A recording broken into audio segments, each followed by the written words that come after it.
Water is the lifeblood of agriculture, living beings, and everything. But what happens when the rains don't come? Everything once was pleasant becomes bad, and it turns out to be an unexpected situation. Farmers are left with dry fields and empty pockets. That's where rainwater harvesting comes in.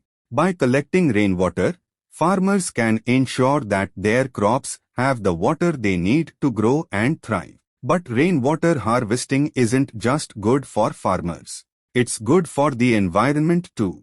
Rainwater harvesting is a simple and effective way to collect and store rainwater for use during dry spells. By collecting rainwater, farmers can ensure that their crops have the water they need to grow and thrive. But rainwater harvesting isn't just good for farmers. It's good for the environment too.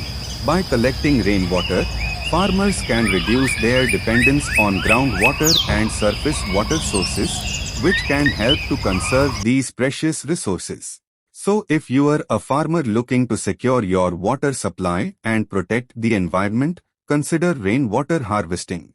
It's a simple and effective solution that can make a big difference. Because every drop counts.